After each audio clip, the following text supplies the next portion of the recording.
Beaucoup d'entre vous passionnés de paranormal ont peut-être déjà entendu parler du mot Nahual ici au Mexique et dans d'autres pays d'Amérique latine. On appelle ainsi les personnes qui ont le pouvoir de se transformer en animal.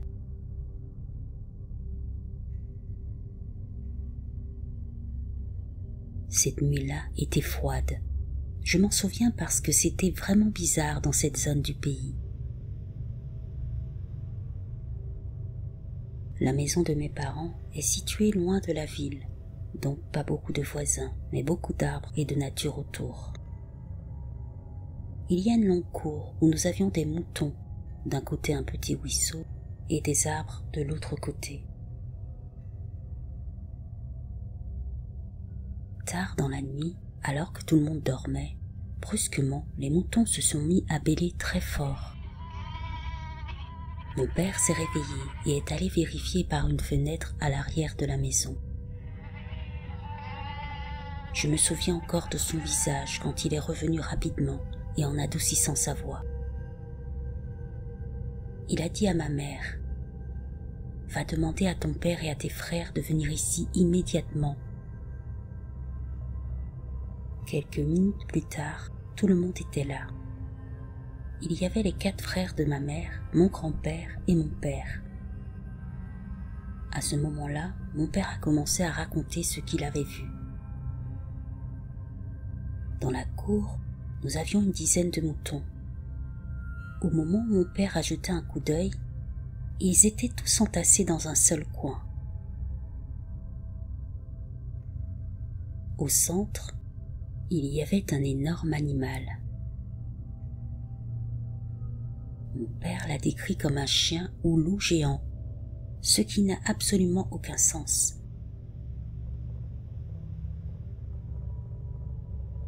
Mais il a dit qu'il était gros, poilu et qu'il semblait manger un mouton là-bas. Ce mouton criait vraiment fort. Ensuite, mon grand-père a dit à ma mère de rester à l'intérieur de la maison et qu'elle devait me garder avec elle. Puis il a fait une sorte de prière en tenant sa machette. Dans sa prière, je me souviens qu'il a dit les noms de mes oncles et aussi celui de mon père. Lorsqu'ils sont sortis, mon grand-père a commencé à crier dans l'obscurité, en disant des choses comme « Va-t'en, tu n'as rien à faire ici, quitte cette maison ».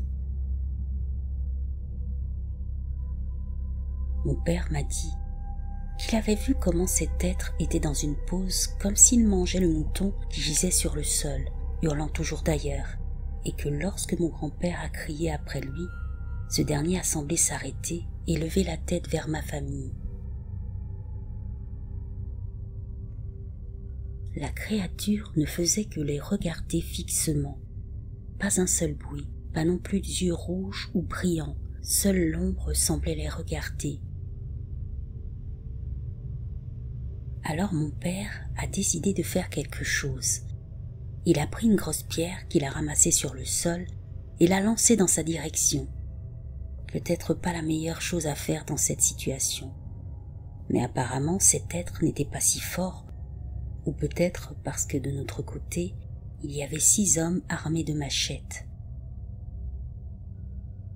Mais quand la pierre l'a touché, il a tourné le dos et s'est enfui dans la forêt, courant sur 4 pattes comme un animal le ferait. C'est alors qu'ils se sont approchés des moutons et ont vu comment celui qui gisait sur le sol était encore vivant, mais seulement il n'avait plus de peau. C'était pour le moins horrible, et mon grand-père a dû le sacrifier pour mettre fin à sa souffrance. Après cette nuit-là, un ami de la famille qui était un homme assez âgé mais qui travaillait encore à des travaux agricoles lourds, même plus lourds que les jeunes hommes, et qui avait l'habitude de pratiquer la sorcellerie pour guérir les gens, nous a raconté l'histoire d'un nouveau venu en ville qui était apparemment un Nahual, un homme capable de se transformer en animal. Il nous a dit qu'il avait parlé à cet homme et lui avait demandé de quitter la ville.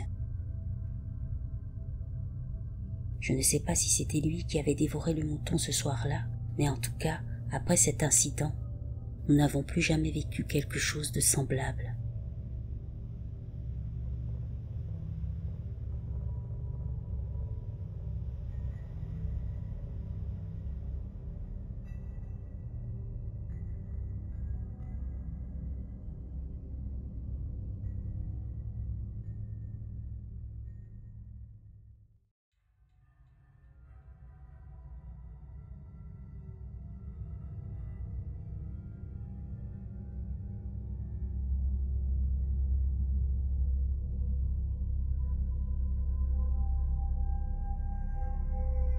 La nuit précédant ma rentrée de classe en 5e, je m'endormais lorsque j'ai été partiellement réveillée par une sensation étrange. C'est comme si mon cerveau voulait que je fasse attention à quelque chose. Mais je n'arrivais pas à savoir quoi jusqu'à ce que j'entende une sorte de bruit de pas. Il m'a fallu quelques instants pour comprendre de quoi il s'agissait. C'étaient les griffes d'un animal qui cliquetait sur le parquet de la salle à manger. On aurait dit un gros chien marchant lentement, et il se rapprochait. Il s'est arrêté juste devant ma porte ouverte. Mon instinct m'a dit que je ne devais pas me retourner pour regarder, que je ne devais pas bouger du tout. C'est ce que j'ai fait. Je l'ai entendu respirer lourdement, ce bruit de respiration humide que font les gros chiens, puis se lécher les babines et changer de position de temps en temps. Je ne sais pas combien de temps je suis restée là à attendre qu'il s'éloigne, mais j'ai fini par m'endormir en entendant toujours sa respiration. Un rêve bizarre, non? C'est ce que je pensais jusqu'à il y a quelques mois. Au cours d'une conversation sur les hantises et les événements étranges, mon demi-frère a mentionné la présence d'un homme-chien dans la maison la nuit précédant la rentrée des classes, l'année où je suis entrée en 5e et lui en 6e. Apparemment cette nuit-là, comme moi, il a entendu quelque chose, mais plus encore, il a vu quelque chose.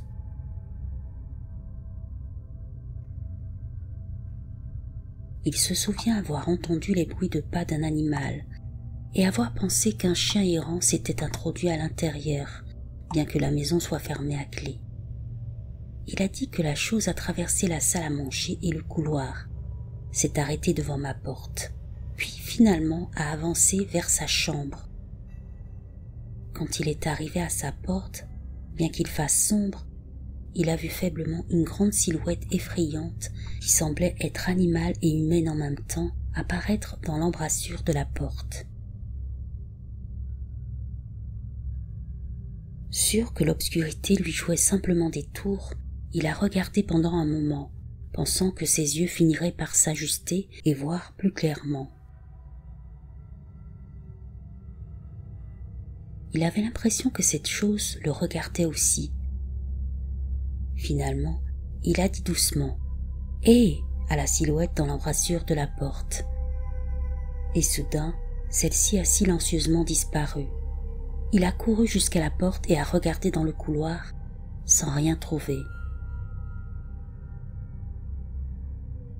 Utilisant son téléphone comme lampe de poche, il s'est mis à fouiller toute la maison, à l'exception de la chambre de nos parents dont la porte était fermée. Il a jeté un coup d'œil dans ma chambre et voyant que j'étais dans un sommeil profond, il a donc supposé que j'avais dormi pendant toute la durée de l'incident. Il a vérifié que la porte d'entrée était verrouillée et qu'aucune fenêtre n'était ouverte. Ne trouvant rien d'anormal et aucune personne ou chien étrange dans la maison, il est retourné se coucher. Aucun de nous n'en avait jamais parlé jusqu'à il y a quelques mois.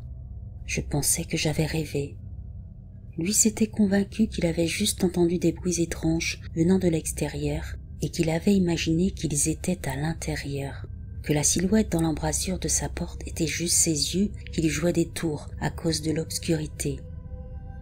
Ce n'est que lorsque nous avons comparé nos expériences et découvert que nous avions entendu exactement la même chose la même nuit que nous avons réalisé que ce n'était peut-être pas un rêve, un bruit extérieur, ou un jeu de lumière. En effet, tout ça était peut-être réel.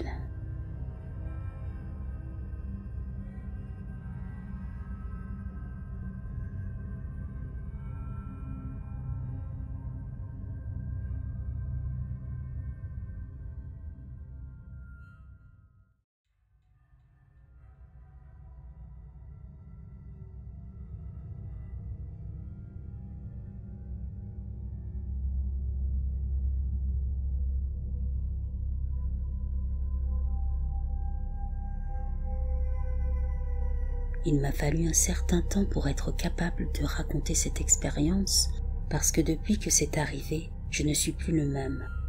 Je ne dors plus aussi bien, je fais constamment des cauchemars, je suis de plus en plus malade et je suis tout simplement traumatisée. L'été dernier, en juillet, j'ai rendu visite à mon frère qui vit dans le nord du Michigan, dans une ville appelée Rapid City. L'endroit lui-même est assez proche de la zone forestière domaniale de traverse, dans laquelle passe une longue route appelée Supply Road. Cette route comporte des forêts épaisses et des broussailles ainsi que quelques fermes. Nous sommes allés vers le sud, à Five Lake, qui n'est qu'à environ 30 minutes en voiture de là où il vit. Il voulait me montrer la région et le lac lui-même et s'amuser à prendre des photos.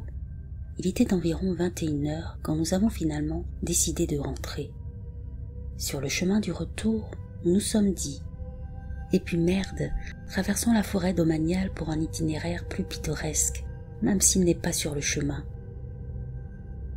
Nous aimions tous les deux les bois et les routes panoramiques, et j'aimais voir de nouvelles parties du Michigan. Nous nous sommes donc engagés sur cette route. En allant vers le nord, sur le côté gauche, il y a environ 3 mètres de clairière avec juste de la terre et de l'herbe, avant qu'il y ait des broussailles épaisses et des arbres. Il était un peu plus de 21h à ce moment-là, et il faisait sombre. Alors que nous roulions, c'est là que j'ai aperçu ce grand chien noir sur le côté de la route. Mais ce n'était pas normal. On aurait dit qu'il était accroupi, comme un être humain qui attendrait de sauter, ou quelque chose comme ça. Il ne regardait pas dans notre direction, mais vous pouviez voir que sa tête était vraiment celle d'un chien ou d'un loup. Lorsque nous nous sommes rapprochés et que les lumières ont commencé à l'éclairer, il a immédiatement tourné la tête vers nous et s'est levé en émettant un horrible sifflement. Je ne vois pas comment le décrire autrement. À ce moment-là, mon frère et moi sommes devenus blancs et avons freiné brusquement. À environ 10 mètres de nous, sur le bord de la route, se tenait je ne sais même pas comment l'appeler. Je veux dire loup-garou, parce que c'est la seule chose qui décrit vraiment ce à quoi il ressemble. Peut-être que c'était un skinwalker ou un dogman, je ne sais pas. Cette bête avait des yeux jaunes perçants et qui, pour une raison quelconque, ne reflétaient pas du tout la lumière, mais semblaient presque briller d'eux-mêmes, ce qui était effrayant en soi. Il avait un museau plus long, des oreilles très pointues et était très grand.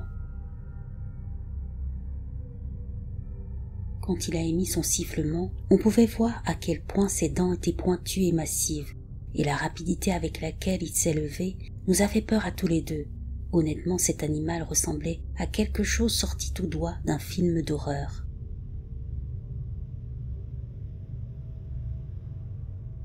Nous avions les fenêtres baissées sur le chemin du retour, et nous avons senti une odeur que je ne peux décrire que comme celle d'un mélange d'ordures, de chair en décomposition et de chien mouillé. Cet être mesurait environ 2 mètres.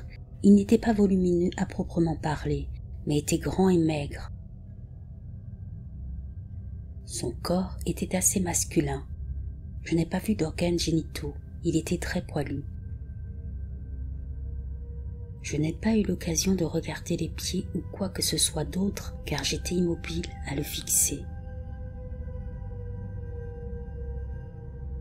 Nous n'avons dû le regarder que pendant ce qui nous a semblé être quelques secondes, avant qu'il ne laisse échapper cet horrible cri qui nous a secoués, mon frère et moi.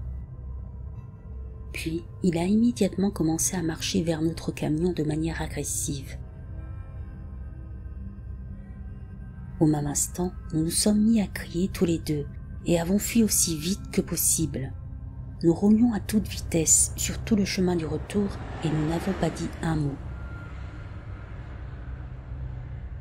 Je n'ai pas du tout dormi cette nuit-là et n'ai plus été la même personne depuis, car cette rencontre m'a vraiment traumatisée.